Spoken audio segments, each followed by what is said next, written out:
I don't have a jihad poem for tonight. When there's so much jihad, it doesn't feel right. Evil's empowered and aggressive everywhere, and so we must be sober, watchful, and aware. And that's why tonight there is no poem. But the jihadis are active, and their deeds will show them. David Wood is here with us tonight, as always. And welcome back to This Week in Jihad. What do you have for us, David? Man, you rhyme even when you are trying not to. It's a gift, or a curse, or both. It's uh, it's it's one of those things. But anyway, I don't even know what you're going to talk about because all I've been hearing for the entire past week is how bad Israel is. So yeah, so they're have I, obviously, David. And so let's start with that. Uh, Israel is supposed to have already made for more civilian casualties in Gaza than they suffered on October 7th. What might be there be what reasons might there be, David, for doubting that? Or for at least questioning the figures we're getting for the casualties? yeah, it's a. If you know you're dealing with liars, that's the problem when people lie, right? I mean, it's the same thing with the boy who cried wolf when he comes out there and constantly lying. Then even when he tells the truth, it's like I don't know, dude. All you ever do is lie. And so it's the same thing with, hey, over 500 people died in this hospital destruction, and 200 of them were children. Turns out to be just made up. And so anyway, it's just um, the casualty reports may be correct. You just have to wait for some verification other than Hamas and people who are only allowed to report on things with the approval of Hamas. And the thing is, Hamas has lied so much, and the jihadis lie so much. Muhammad, of course, said war is deceit. And so you had the 500 people killed at the hospital by the Israelis, turned out to be 10 people killed by Palestinian Islamic Jihad. And I could go back years with stories of the Israelis doing some terrible thing and so many people dead, and then you see a picture of a little girl who supposedly was a little girl killed by the Israelis, and it turns out she's a little girl from Iraq from 5 years before, and had nothing to do with Israel whatsoever. You see the videos that have been going around over the last few days of the Palestinians carrying little dolls and representing the dolls as babies killed by the Israelis. And so then they say 700 civilians are dead here or whatever. They have lied so many times it cannot be trusted.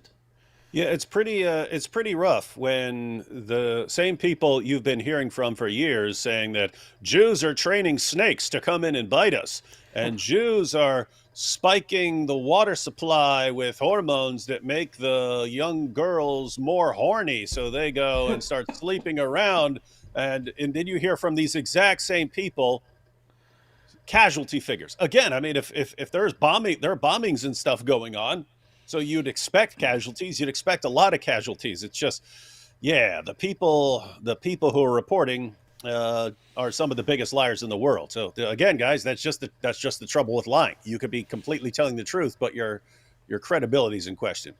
It also has to be noted that Hamas has been repeatedly criticized, even by people who are relatively friendly to it, like the United Nations, for mounting attacks from civilian areas so as to draw fire that will kill civilians. They want the dead civilians so they can use them for propaganda purposes. They don't really care about their own people, but they know how much the West cares about civilian casualties. And So so wait, they put the rocket launcher in a schoolyard, and then the school gets hit. Oh, the Israelis hit a school, etc.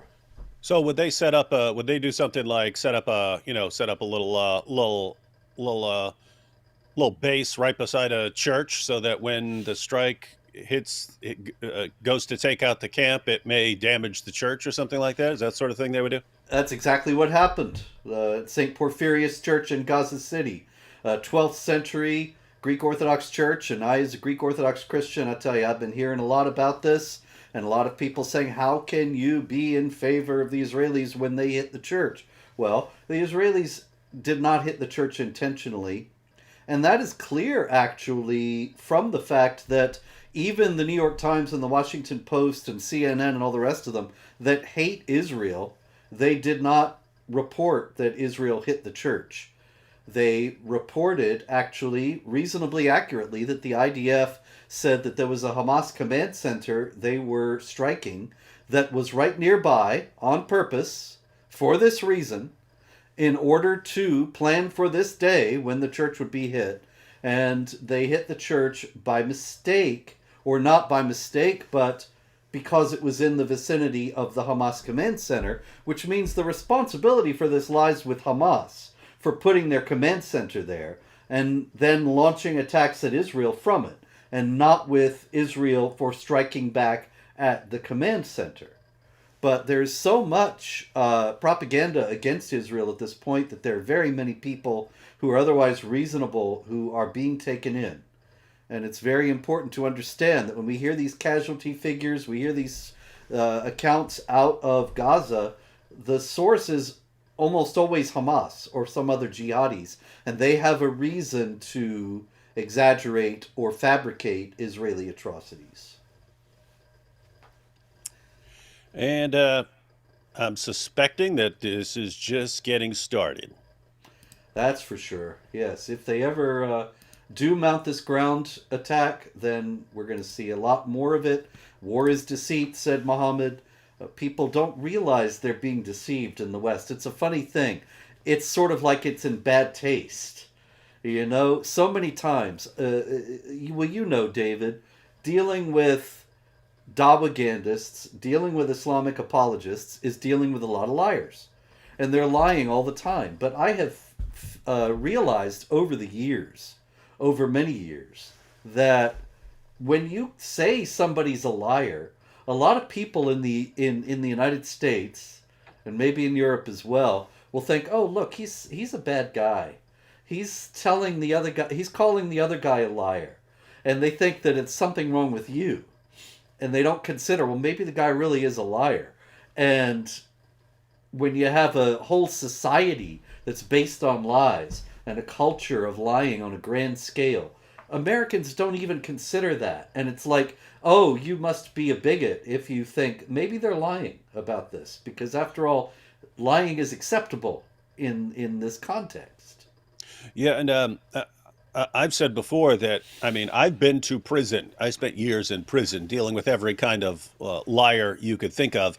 I have never seen anyone who lies as freely and as frequently as the Dawa guys. It's just like it's just part of communication. Part of communication to them is lying. And you know, here you pointed out in the West, we tend to think, oh, well, why are you going to accuse people of lying? But I mean, if I'm asking a Hindu about Hinduism, and I say, hey, what do you believe? What's Diwali? What is that? Explain that to me. It doesn't enter my mind that he's going to be trying to deceive me in his explanation of Diwali. It's just why would I think that a person is lying? With the Dawa guys, it's always, what do we need to tell this person in order to achieve our objectives? Mm-hmm. And quite frequently, that involves lying. Yep. And it's amazing that no matter how many times they admit their own lies when they're forced to eventually, because the lies get exposed, it never bothers their fans. So we've talked before, like for decades, perfect preservation right down to the letter. Every Muslim scholar on the planet knew that was completely idiotic, insane nonsense. But they still kept telling it to Muslims because it gave Muslims a kind of false confidence in their religion. There's something miraculous about our book. Same thing with the scientific miracles. For decades, it was the Quran is filled with miraculous scientific insights that Muhammad couldn't possibly have known, and therefore they must come from God. And now they admit that this was complete nonsense. It was complete deception the entire time. They acknowledge this isn't us saying it. We said it all along. Now they admit it. Their top apologists and Dawagandists admit it was all a lie. And it never crosses their fans' mind to go, wait a minute, you were lying about that, you're lying about that, you're lying about that, you're lying about that, you're lying about that. You admit that you were lying constantly about all that, and you were forced to admit that all of this was lies. What am I supposed to believe next? Oh, now I'm supposed to believe this new thing that you're saying. And it's like, oh, Yeah. what are you stupid? Are you stupid? But it's just built into the fans as well to understand. Of course, our guys lie. Of course, of course. Mhm. It's part of our religion. It's just part of the game. You know what's weird about it too? Have you noticed this, David? I've more than once looked in the face of an Islamic apologist, face to face, who was lying. I knew he was lying. He knew he was lying, but there was just nothing behind his eyes. It's a strange phenomenon. I'm no psychologist. I'm not even sure I believe in psychology, but the fact is that the whole thing about lie detectors, right? Lie detectors work because there's some physiological change in a person when he lies that the machine supposedly picks up. Now, I'm sure that they're not all that reliable, but nonetheless, I know that there is that kind of thing. Sometimes you can tell. Sometimes people look nervous. Sometimes there's some kind of a thing that tips you off that they're lying. But I could tell you remember during that whole Rivka Barry controversy, which is I believe when we first met, if I'm not mistaken. And I was down in Florida and went to one of the court hearings where the Rivka Barry case was being discussed. For those of you who may not know or may not remember, Rivka Barry was a girl. She was about 17 years old, and she was a Muslim in Ohio who became a Christian. And she kept it secret from her family because of the death penalty for apostasy in Islam. But her father found her Bible and confronted her and said, "If you have this Jesus in your heart, I will kill you." She fled from her home, and then there was this protracted battle that went on to try where with her parents trying to get her back and she trying to resist and stay away, and ultimately she turned 18 and the whole thing just faded away. But the thing about it is that she was at this court hearing, and I was there, and there were all these cameras, there were all these reporters, huge number of reporters. It was wild. You know, you see it sometimes um, on the TV news. 30, 40, 50 reporters all with the cameras snapping and everybody's all lined up. And it seemed like they were just waiting for something to happen. So I actually went over and started talking to them and explaining to them about the death penalty for apostasy. And this local Muslim guy, I don't remember his name, it was Muhammad something. He came into the scene, came into the camera frame and said, "He's lying, there's no death penalty for apostasy." And I'm giving, the passages in Bukhari and all that. And I looked at him, and he's saying it looked like he was saying it with 100% sincerity. There was nothing in his face, in his eyes, anywhere that would give anybody the impression that he was lying. But I knew he was lying. He knew he was lying. The reporters didn't know he was lying. They figured I was. But how is it that I don't understand that phenomenon? Does that come from, what do you think? Does that come from thinking that Allah has allowed this and so it's okay? Yeah, and that might actually be an interesting sort of scientific experiment if you could get some of the Dawa guys to participate.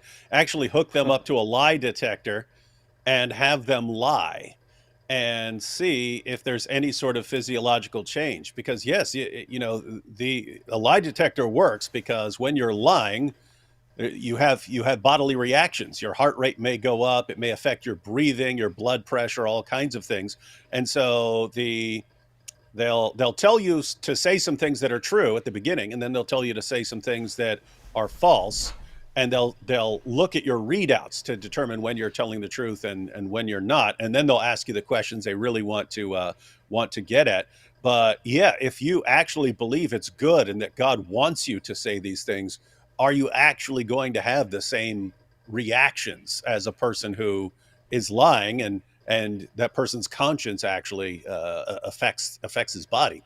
I don't know. It'd be interesting. But you're Yeah, right. There are some good liars. It'd be interesting if Dawa guys actually beat lie detectors because they're such good liars. By the way, that's where me and Nabil met you, was at yeah, one of the Rifka Berry rallies, yeah. and I remember Nabil walked up to you. I was holding the camera. Nabil walked up to you and he goes, "Hey, Robert, I heard about you and still a Muslim, and based on what I heard, you sound like the devil himself." And you started cracking up laughing. Yep, it was a good line. Anyway, off topic. I saw this. I thought I should address it. Sir Robert Spencer, I've been knighted now. Would you please turn on the super chat so that we can support you? God Oh, bless, oh, folks. hey, I don't you, believe that's possible. yeah, Uh, you do not have super chat. yeah, I am You are not demonetized monetized. on Yes, YouTube because but I'm a bad guy. people can actually support you anyway. So, guys, no, you can't do super chats on here. Robert is not monetized. All his content is about jihad. And for some strange reason, reporting on jihad, especially the jihad that the rest of the world won't report on, Nigeria and places like that, where jihadis constantly slaughter unbelievers in the name of Allah, you never hear a peep out of it. Uh, but so anyway, that is just not allowed to be monetized on YouTube if you talk about that stuff all the time. But you can support Robert on Patreon. You can especially buy his books as well on Amazon. So I just checked. You've got links in the description box. Matter of fact, Robert, you've got a link to the Critical Quran. You should probably have links to a couple of your most relevant books. I would have the Critical Quran, the Palestinian Delusion, and the what did I say first? History of Jihad. Yeah. So critical Quran, History of Jihad, and the Palestinian Delusion. It's actually even hard to get a copy of the Palestinian Delusion. There's a delay now because so many people started grabbing copies. But yeah, grab one of Robert's books, or definitely the three. He's got a ton, but the three I named you definitely need for things that are going on in the world right now. And yes, by all means, sign up on Patreon for Robert. You were kicked off Patreon at one I point was. just for reporting on jihad. A ton of people, of course, complained, and they eventually reinstated you. So yeah, go ahead and sign up, everyone. Thank you, David. Yes, we want to keep this going. I'd love to expand the video operations if I ever can get to it. But the fact that, well, I can write a book and sell the book, and I can't sell the videos because we're demonetized here. Well, you have to make a living. It's funny how people say, "Send me your books for free." I get that so often, and I think, do you ask your plumber to clean your pipes for free? Do you ask your the baker to give you free bread? It's just weird, Hey, You got the laborer deserves his wages. That's in the hey, just scriptures, ladies and just gentlemen. so you know, Robert, I have sent people your books for free. It's Well, I it's didn't. it's You you bought it's them you though. it was usually it's been Christians in Africa, specifically from areas where I think they would really benefit from knowing this information. And if they let me know, hey, I can't get one of these books, like, even shipping's rough over here, I sent some Yes. people some books, Oh, I've done and that myself. Yes. yeah. I'm just talking about in general, ladies and gentlemen. I'm sorry. It's an unfortunate necessity, but everybody's got the same thing.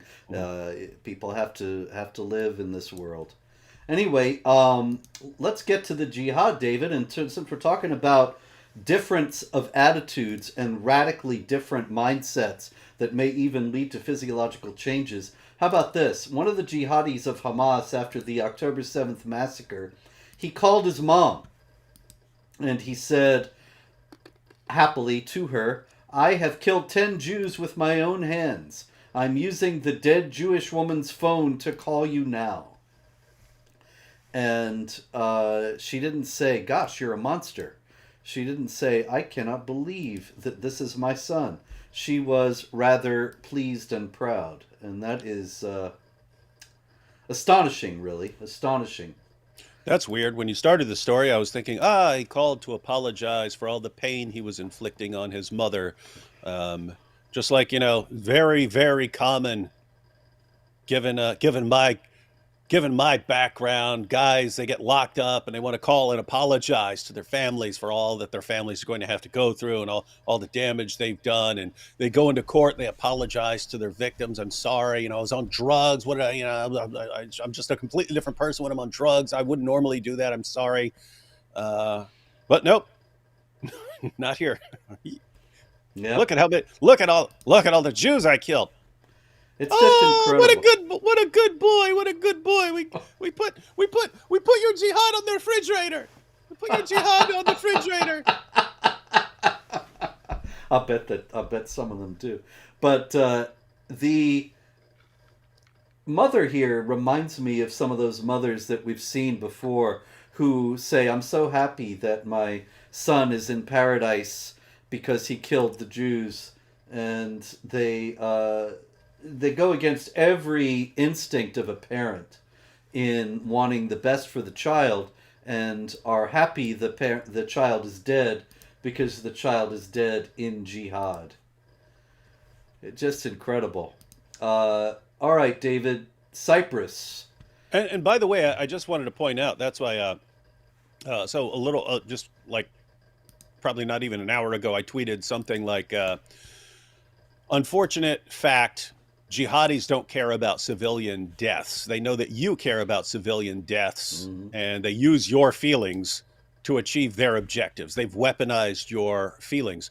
And so notice you can see this in the reactions of mothers. Their mothers are happy when even their kids die in something to do with jihad.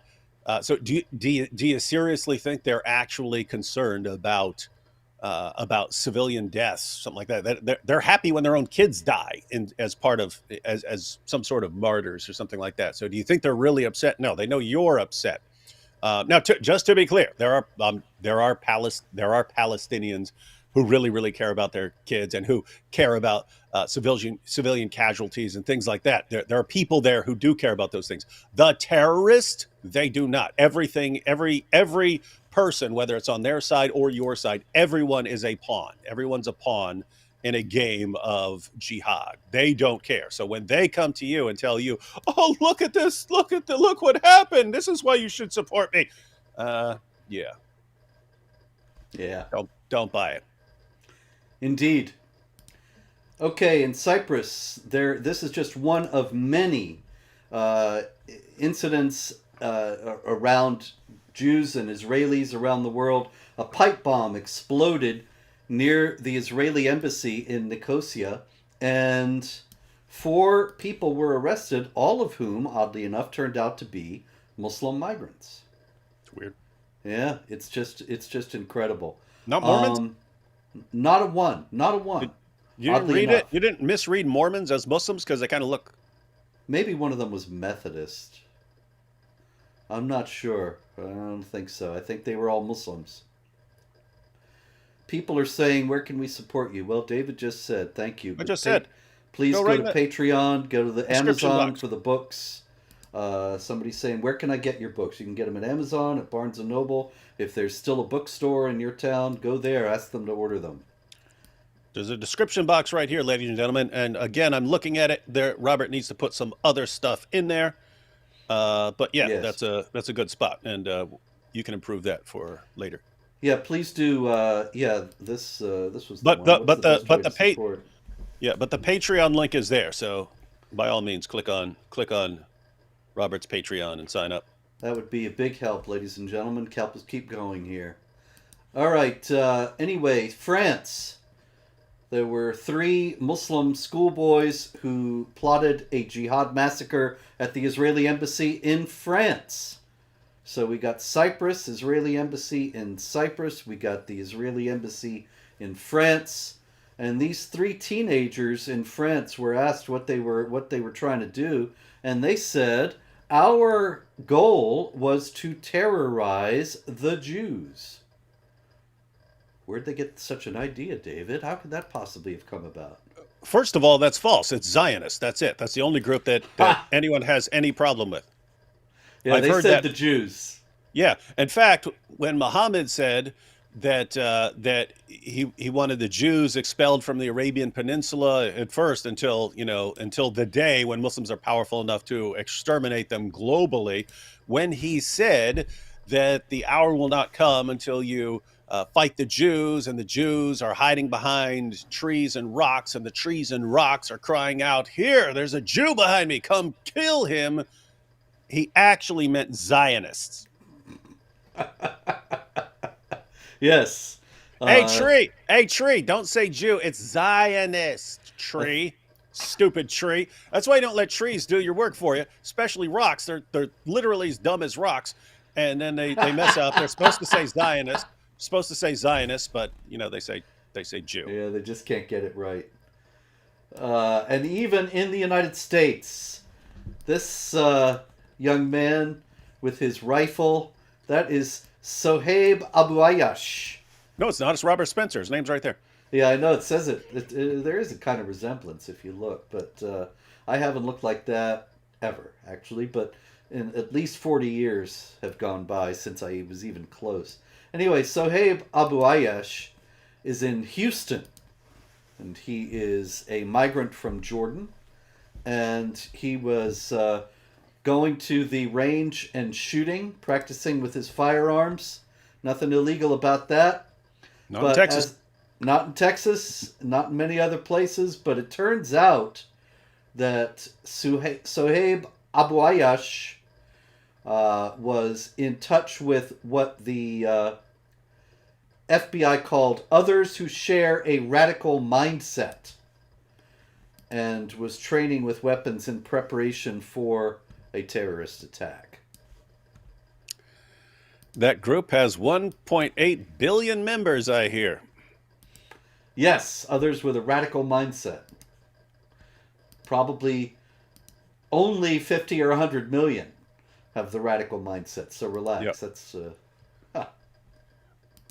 But Recep Tayyip Erdogan, the president of Turkey, would say there's no radical mindset here. This he said. It was just reported this morning. Hamas is not a terrorist organization. It is a group of mujahideen fighting to protect their lands. And I got to say, Mr. Erdogan, I couldn't agree more. What do you think, David? Um, yep. Sounds about right. Yep, they are mujahideen. Now, they are a terrorist organization because really, I explained this I think on some show this week. But anyway, all of Islam works on terror. I'm not saying all Muslims are terrorists, so relax. But it's terrorism is not incidental. Terrorism is central. Yeah. And that's what I Terror. mean. That's what I The mean when I'm talking about 1.8 billion. Yeah, yeah. among that 1.8 billion, you'll find people who are way nicer than we are, but they're all supporting and defending and promoting a prophet who said, "I've been made victorious with hmm terror." But it Dude. also terror runs all the way through it. Mhm. The apostasy, the death penalty for apostasy, that's terror. The Beating women. wife beating, that's terror. The amputation for theft, what's that? Terror. It's Yeah. all terror all the way through. The terror is the foundation of Islam. You can say love is the foundation of Christianity and terror is the foundation of Islam. Prove me wrong, Dawagandists. Yeah, and it's interesting that you have one of the mantras that I've been hearing ever since Israel started retaliating is that this is collective punishment. You're punishing other hmm people for something that specific individuals did, and it's like, have you not read what Muhammad did with the Jewish tribes of Medina? Yep, I mean, exactly I mean, that. he expelled he expelled the entire tribe over a prank. I mean, it was a prank. I mean, you could say it's a messed up prank. It was. They pinned or nailed down a Muslim woman's dress while she was sitting down, so that when she stood up, her rear end was exposed, and so on. And so it's a prank. It's messed up. It's a really really mean thing to do. Muhammad eventually punished the entire tribe. Later Muhammad has a dream or a vision. He says, Gabriel revealed to me someone over here is gonna assassinate me. Another entire tribe expelled. And Hmm. then the Qurayza Jews, the accusations, you're not even sure how seriously to take them because it's written as part of propaganda. But even according to the propaganda, it's they were conspiring. Notice you'd have to say completely justified. They see what Muhammad is doing to the Jews.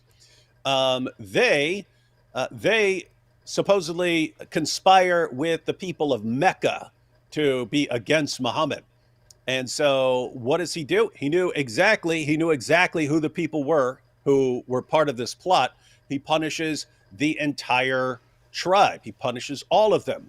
Every male who had reached puberty was executed, beheaded, and everyone else, women and children, were all enslaved. They all became the sex slaves and slaves of Muslims, punished the entire population. Yep. Notice if you just look at that, hey, these people did this. These people pulled a prank. Therefore, get rid of the entire tribe. Or these people conspired to get to Muhammad, to hurt Muhammad, or to be against Muhammad.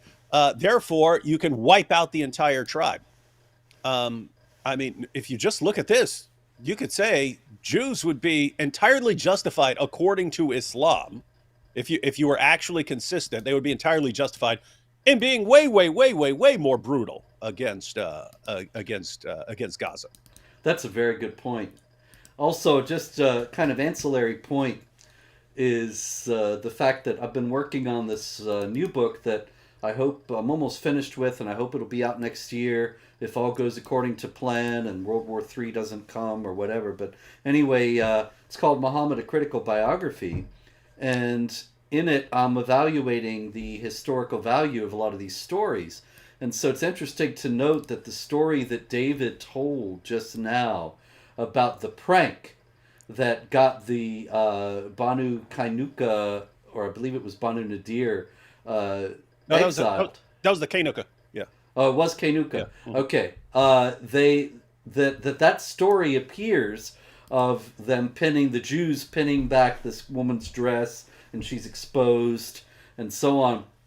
That story appears in a different form for the right before the Battle of the Trench, which is a little bit later in Muhammad's life, and it's the same marksman who shoots an arrow to kill the offender, and the story is clearly the same, but a lot of the details are completely different, and it just indicates that these are not historical documents and these are not historical stories. These are legends that take different forms in different contexts, just like folk songs that you'll hear. And you hear one guy sing an old folk song, and it's got one set of words, and then another singer sings it, and it's different because these things are always changing. And that's kind of like the Islamic traditions about Muhammad. Anyway, that book coming next year, Muhammad: A Critical Biography. Watch for that.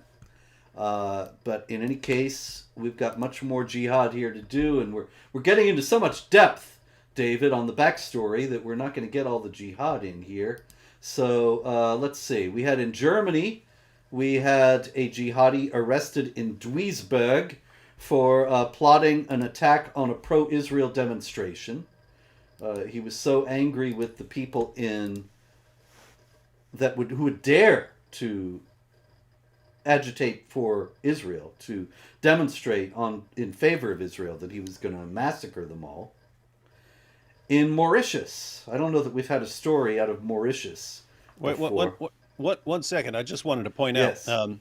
that if someone had been successful in attacking a pro-Jewish rally or something like that, if someone had been successful, in other words, if he had gone and done something, there would be about an hour of global mourning and saying, this person was entirely wrong, and then it would immediately shift to, now we have to guard uh, against the blowback against the Muslim community, and then every warning would turn into one about Islamophobia. No doubt about it. Absolutely. Isn't that interesting how that works? Like the more terrorist attacks you commit, the more the media warns you about Islamophobia, Hmm. and the more Muslim speakers they will have on their channels to proselytize for Islam, to show that they're, because the media wants to show that they're against Islamophobia, and so they're going to have all these Muslims do dawah on TV. Isn't it amazing? It's like, hey, the more people you slaughter in the name of Allah, the more airtime we'll give you to preach Yep. Islam. Joe Biden has twice now warned against Islamophobia in the wake of the October 7th massacre. And his press secretary, Karine Jean Pierre, actually was asked about anti Semitism the other day and said actually Muslims are much more often suffering from hate crimes, which was absolutely false. We had in Michigan, we don't know what happened, but a woman who was the head of a synagogue was brutally murdered. Many people think that was an anti-Semitic attack. We've had people marching all over the world calling for the deaths of Jews. The Kaibar chant, which is calling for a new genocide. The Free Palestine from the river to the sea, which is essentially also saying millions of Jews will be killed, and they don't mind that. And there have been Jews attacked in anti-Semitic attacks all over, and that doesn't register at all. It's only Islamophobia that we hear about. Actually, I've got a story about that if I can find it real quick. This professor, I can't find him. He, well, we'll just have to get back to it, ladies and gentlemen. I want to get to some of these jihadis before it's too late, because there's quite a lot of jihad, not only for Israel, but also elsewhere. Houston. In fact, it'll be even less likely to hear about other jihad. You know, you always report on the jihad in various places in Africa and Southeast Asia and so on that no one else talks about. We never ever hear about. But now people will be even less likely to hear about them because all the emphasis will be on yes. Israel. And this is also about Israel, real quick though. The Palestinian Authority Ministry of Religious Affairs. In case anybody thinks that only Islamophobes talk about these things and no Muslims take them seriously, they actually quote, "The hour will not come until Muslims fight Jews and kill them, and Jews hide behind rocks and trees." They quoted this past week and want it read out in the mosques. So what they're saying is now's the time to kill Jews to help bring on the end times. Oh, here's the guy, Cornell professor, Russell Rickford. And he was at a rally for the Palestinians. And there he is at the rally, Stand with Palestine. There's Russell Rickford there. And he said it was exhilarating, the Hamas massacre of so many Jewish civilians. And he was thrilled by it. But now he has apologized. And in his apology, he wants to make sure. He says, "I recognize that some of the language I used was reprehensible and did not reflect my values." You know how that is, David. Sometimes if you're at a rally, you start screaming Allahu Akbar and calling for jihad, but Yep. it doesn't reflect your values. And so you apologize later. And that's reasonable. So Russell Rickford... especially if you get caught and it ends up on social media, then Yeah, exactly. I do that all the time. yeah. People don't know. I'm always out there screaming Allahu Akbar and blowing stuff up. And it doesn't reflect my values. It doesn't. So I apologize for that. I can't say, we are proud of that. I'm not. But it happens. These things, what are you going to do? But he denounced, in his apology, Russell Rickford denounced racism, anti-Semitism, Islamophobia, militarism, fundamentalism, and all systems that dehumanize, divide, and oppress. Now, why does Islamophobia not belong in that group, sir? I mean, doesn't Islam call for the violent subjugation of the entire world and Jews and Christians and so on? Yeah, it's nothing exhilarating about that. That's just the way it is. So language is powerful, man. Indeed. You can say, hey, these guys, I don't know anything about this stuff, but these guys who keep running around over and over again for the past 14 centuries trying to slaughter unbelievers in the name of Allah, Um, I'm looking at their book right now, and there are all these commands that really, really sound like they're commanding that exact behavior. Can we please look into this? Nope. You're an Islamophobe. You're an Islamophobe just for bringing that up. Notice That's it. you don't have to be saying, kill them all. Let's kill these people for what they believe. You don't have to be saying anything like that. You just have to be saying, hey, wait a minute. Is this behavior which springs up over and over and over again for 14 centuries and all around the world, wherever people follow these certain books, can we actually look into those books and see what the connection is? That's it. That's what Hmm. makes you an Islamophobe. Yeah, exactly. But that really is it. I wrote a book years ago, and it actually just became a weapon that was used against me because it was called Confessions of an Islamophobe, and in it I say, look, if you're against blowing stuff up and killing innocent people and sex slavery and all the rest of it, then you're an Islamophobe. And so everybody ought to be an Islamophobe. And so then I went to speak at Stanford, and they said, he admits he's an Islamophobe. He's a self proclaimed Islamophobe. And they made it sound like I was saying, oh, yes, I'm in the Klan, or something like that. And it's, it's, it's very clever, really, a way to manipulate people to call them this name, and then they don't want to be called this name, and equate this with anti-Semitism, which is a genuine phenomenon. But really, if you oppose jihad violence and you talk about where it comes from, then they're going to call you an Islamophobe, and people should just understand that it's just designed to intimidate you into being afraid to oppose the jihadis.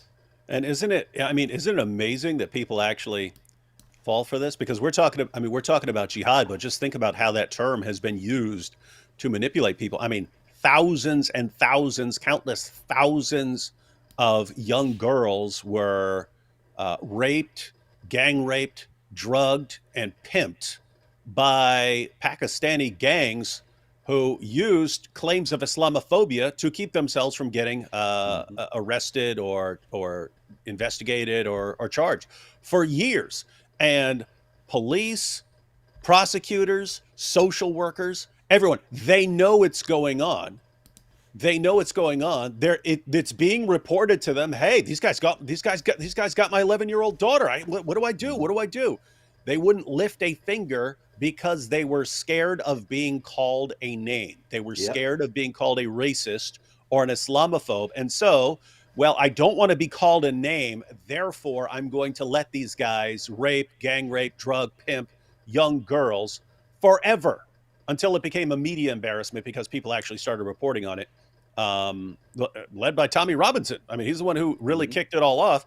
And then we were talking about it for a long time. They want to touch it until it became too much of an embarrassment. It's not, oh, we've realized that we shouldn't be intimidated by a name calling and you be so intimidated by that we'll let people treat young girls like this. It wasn't that. It was, oh, now we're being embarrassed. Now we're being called other things. Now we're being called other names. So these guys were going to call us names. So then we let all this slide. But now these people are calling us names. So now we'll have everything like seriously, like you have no moral foundation anymore of right and wrong. Yep. It's all who's calling me names right now. Let me behave like that. And so, guys, I mean, when we talk about how dangerous it is for populations to be this easily manipulated, uh, yeah, they actually started arresting some of those guys. It's still going on. It's still going on there. But that's this. It's the same thing that's going on around the world. When CARE, the Council on American and Islamic Relations, spends decades calling you an Islamophobe for reporting anything having to do with it, they are preparing you to be silent cowards Mm-hmm. as the jihadis come and do everything they want to do. You're just being trained and conditioned to keep your mouth shut. And it has worked. Oh yeah. In London, for example, there were some very very virulent demonstrations over the last few days, and these are a couple of guys you can't really see from this picture, but they've got the English flag, the flag of St. George, draped around their shoulders, and the cops there warning them that they may be arrested for racism. Meanwhile, this fellow is holding the black flag of jihad, and he was screaming about the Islamic State, and the cops didn't say anything to him at all. Meanwhile, at this rally, there were speakers who were calling for jihad against the Jews, I and of remember. course, you saw this. I already saw the reaction of the British government. My Yeah, goodness. the London Metropolitan Police got issued a statement saying the word has a number of meanings. The word has a number of meanings, really, but we know the public were most commonly associated with terrorism. But they wanted to calm everybody down and say they didn't really mean terrorist violence. They Yeah. meant they're going to get the Jews' kids to school on time. Yeah. So I mean, isn't it amazing? Like I mean, we've been talking about the "That's My Jihad" campaign for years, and I mean, we treat it like it's a joke. Like, I mean, who's stupid enough to fall for this idea that when someone is screaming jihad, you just say, "Oh, well, jihad can just mean, building bridges across the aisle. Jihad can just mean, getting your kids to school on time, or getting to the gym on a difficult day. That's all jihad means." And we think, what kind of idiot? I mean, what level of moron do you have to be that when a guy's screaming about jihad, waving a black flag of jihad in front of you, he's actually talking about going to the gym or getting his kids to school on time? You think no one could possibly be that stupid? They And can't. here you have the British government going, "Oh, well, yeah, guys calling for jihad and waving the black flag of jihad, but just keep in mind, jihad can also mean an internal struggle against difficult things that happen to you during the day." It's like, wait, when we asked who was stupid enough to fall for this, it was you, the government. Yep. My goodness. And this. Meanwhile, all the other governments are being just as stupid. I hesitate even to bring this one up, but I'm gonna go ahead, plow ahead anyway. Okay, we have this one coming out of France. David Reims. I don't know how you say this. Reims. Reims. It's And like, oh, well, anyway, just pretend your mouth is stuffed with a croissant, and everything comes out appropriately. that's it. Anyway, he's shouting the slogan. He's carrying the knife. And what are the police trying to figure out? Motive. Correct. I How did couldn't I know? believe when I saw this one that after all these years, after so many times this stupid comedy has played out, they're still doing it. The guy's screaming Allahu Akbar. He's waving a knife around. He's arrested in front of a police station, and they can't figure out what his motive is. Hey, I feel like I must have seen some skit on this at some point, like making fun of this, but Yes, I don't years know if I'm ago. a, yeah, that needs to be redone and redone well. Where like Mm-hmm. a terrorist shows up, he's waving an ISIS flag, shouting Allahu Akbar, and he's got a manifesto going through the Muslim sources, explaining exactly why he's doing what he wants to do. And he's surrounded by police, and they're all, we can't figure, and journalists, of course, and we can't figure out a motive here. What's the motive? And he's like, how can I make this any clearer to you? And he like breaks it down to them, and they're just completely confused. And it just goes on. And then you see the news report later. Police have yet to find a motive. Yeah, yeah. That was the thing. It was on Fox had a parody show, very briefly, in like 2005, I think it was, and it was a skit on there. It was a news parody show, and they were naming all these jihadis, and it was Muhammad this and Muhammad that, and and they said, and we just can't figure out what could be the common thread that ties all these together. And anyway, that was all too true, really. Maybe the show flopped because it was just too true to life. Too Islamophobic. Yes. Meanwhile, we have, of course, the victimhood propaganda, and that is out of France also. Liberation magazine, or Libération, or whatever you call it. You see, that's the cover of a recent issue of Liberation magazine. And you have this angry demonstrator, and he's holding up a picture. And the picture is of a baby in rubble. And the idea is that this is a picture of a little baby who got caught in a house that was destroyed by the Israelis. And so this is all about the terrible Israelis. But as it turns out, that baby does not exist. That's an AI picture. And the whole thing is fake. But he's legitimately, angrily holding it up at a rally, trying to show how terrible the Israelis are. And that does actually lead to the question, if the Israelis really are so terrible and are committing all these atrocities against civilians, why is it they got to give us an AI picture of it and not the real thing? Yeah, it's similar to like fake racist hate, like Jussie Smollett and so on. It's like, okay, you Yes. you actually have racists, here in the U.S. who do things and so on, but if it's as bad as certain people claim it, that we should all be running around in a panic state, why would people need to keep doing the fake ones too? Indeed. Exactly. Hey, David, we got to get to this one before we go. This is from South Philadelphia. And this is the door and front window of a mosque in South Philadelphia. Let me get the name. It is the. It's right here somewhere. United Muslim Islamic Center in South Philadelphia, right here in the USA. And you see that there is graffiti all over, scratched all over the two glass doors and the windows. Much like I remember when I lived in New York City, and first the subway cars were just covered with graffiti, and it was kind of a menacing atmosphere. It seemed lawless, and so at some point, way before Giuliani became mayor and cleaned up the city, it was still Koch, I think, was mayor. But anyway, they decided to clean all the subway cars and wipe off all the paint, and there was going to be no more graffiti on the subways. It was to be prosecuted ruthlessly. And then they started scratching in the windows like this. And so the windows were all scratched and full of graffiti all over the subways. And so this is what they did at the Islamic Center. But the thing about it is, the Council on American Islamic Relations, the Hamas-linked Council on American Islamic Relations, is calling it a hate crime, calling for a hate crime probe. But I just wanted to point out that among the things scratched in the window there are Sunnah women are stupid.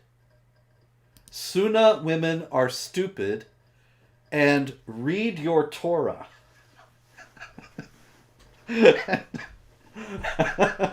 Now, there's a couple things about this, David. In the first place, Sunnah.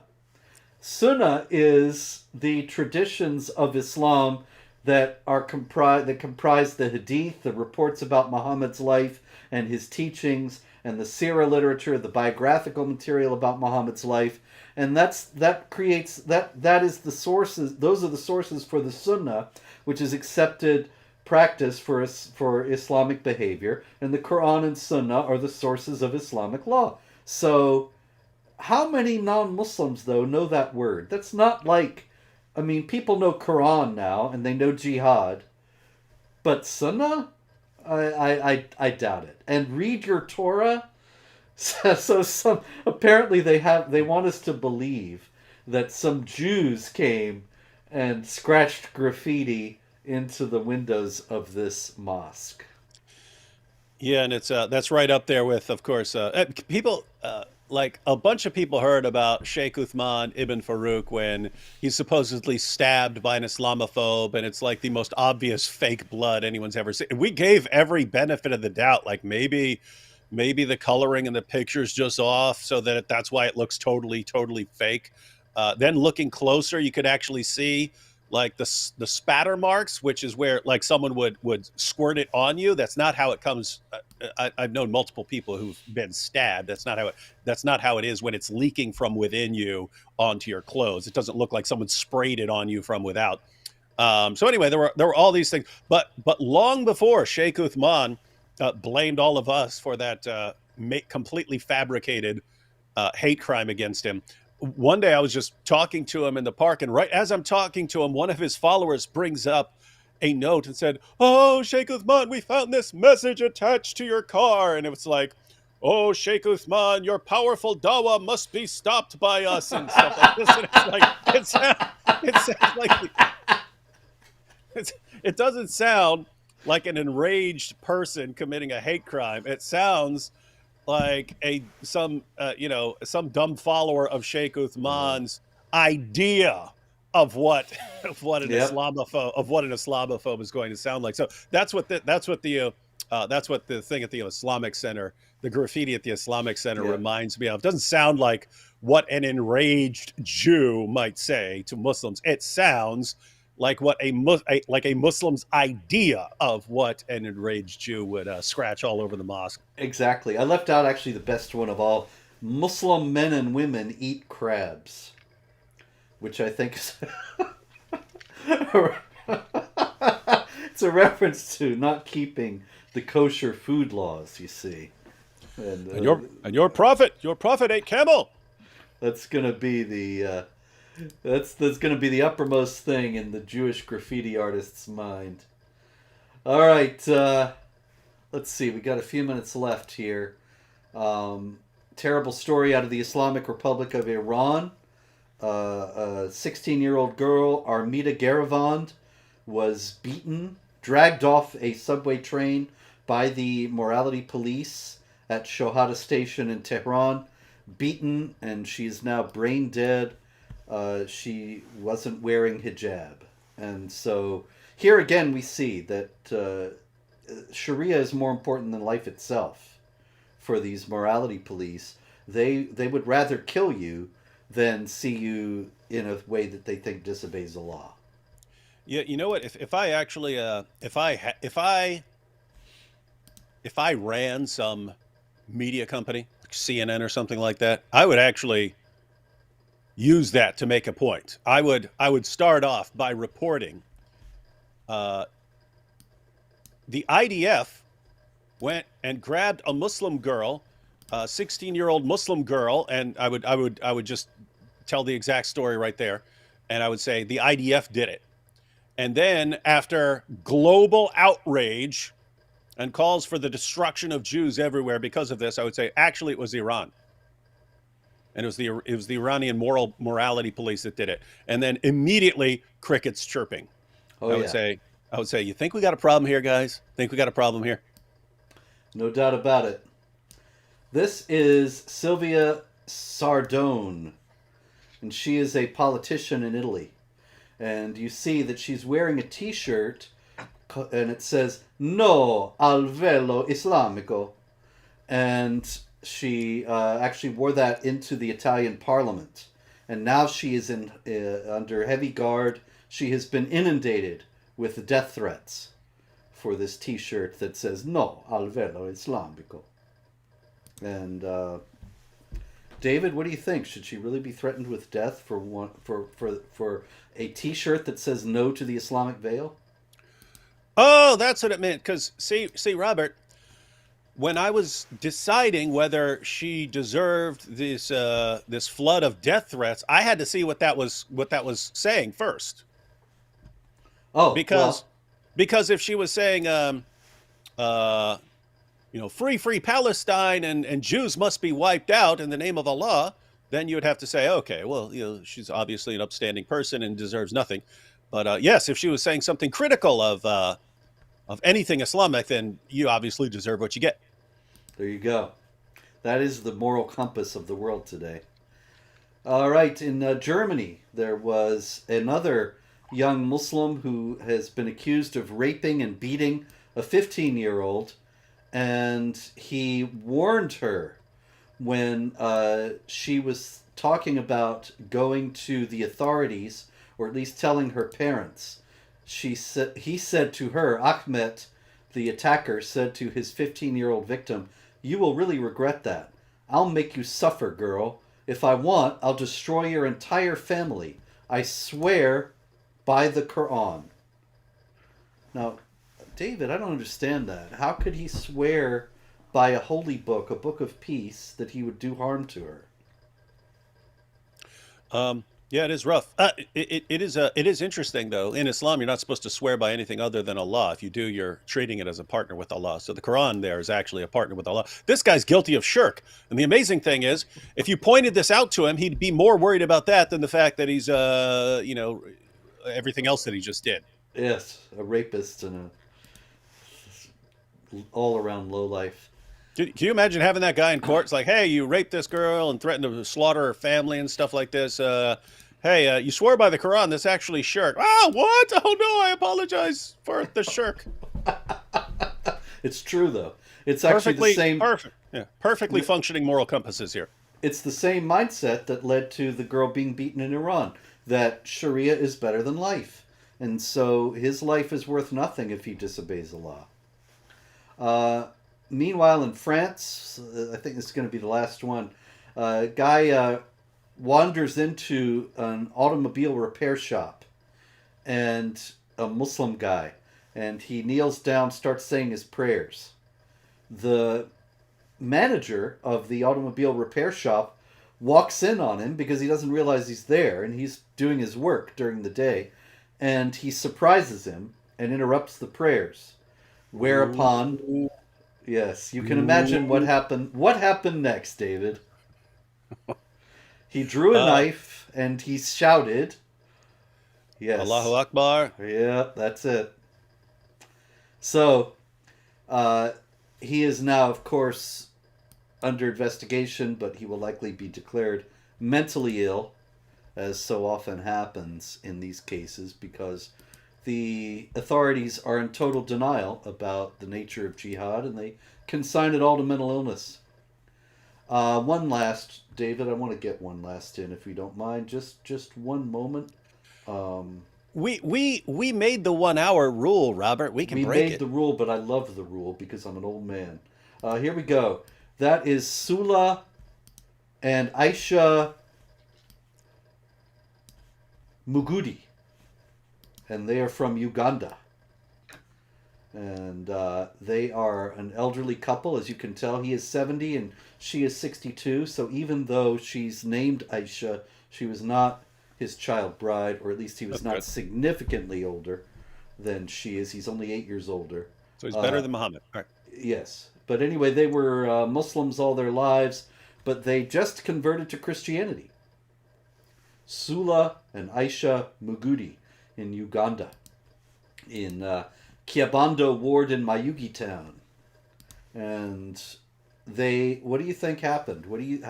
Do you think that their Muslim friends and relatives threw a party for them and congratulated them on their exercise of their freedom of conscience and their decision to embark on an exciting new path in life? Well, I mean that must be exactly what's happened because that's what I've been hearing for the past 3 decades that Islam teaches. Yeah, they threatened to destroy them and their home, and they had to flee from their home and are currently in hiding in another area. And so, this, once again, we see that terror is what it's all about. They were hoping to terrorize them into returning to Islam. Oh, and that actually reminds me, David. I know I keep saying I'm gonna. Hello, really, I must be going, but Yeah, it's a boy who cried wolf thing again. yeah, it is. Now It's we don't trust. terrible. Now we don't trust when you say you're going to end it. See, now I'm learning from the Dawagandists because they never tell the truth. Okay, here we go. This is Leah Sharibu. Sorry to end on a negative note, but really these are all bad news stories. And Leah Sharibu actually was a hero for years, and I think we need to look upon her with understanding. She was one of the girls as a teenager who was kidnapped in Nigeria by jihadis, by ISIS. And that was when Michelle Obama held up the sign, "Bring back our girls." And Yeah, powerful. Leah Sharibu was the most vulnerable of all of them because she alone, of all the girls who were kidnapped, she refused to renounce Christianity and convert to Islam.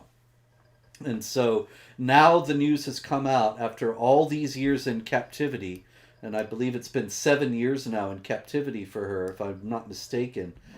She has indeed converted to Islam, married to an ISIS commander, and is working for ISIS.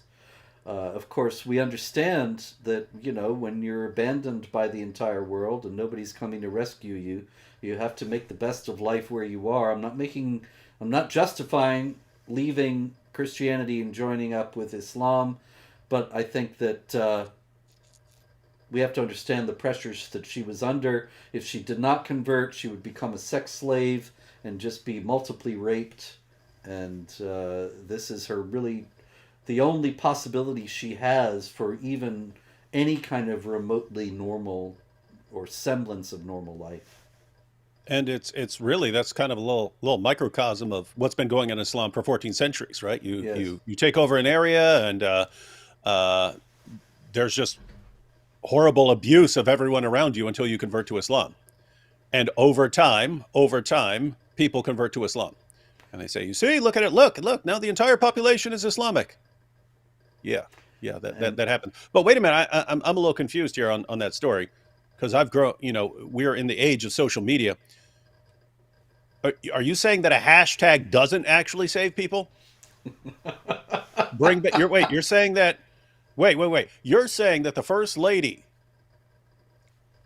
of the United States of America, the wife of the most powerful person in the world, posting a hashtag, bring back our girl. Wait, you're saying that doesn't actually save these girls? And that we all run around with the hashtag and then find out, oh, the ISIS jihadis aren't responding to the hashtag, and then we all go, well, let's talk about something else then. That it doesn't actually solve problems. That's weird. yeah, I know there's a whole lot of posturing and a whole lot of hypocrisy that I think is going to be coming out in the next few weeks, really. Lines are being drawn. People are being open about their espousal of jihad violence and their hatred for Jews, and a lot of things are coming known that were not known, and so it's interesting times. Interesting times are, of course, that old Chinese curse: "May you live in interesting times." Much better to live in boring times, ladies and gentlemen, but we do not have that option. So until next week, we can hope that there will be no more jihad, and in the meantime, pray, hope, and don't worry.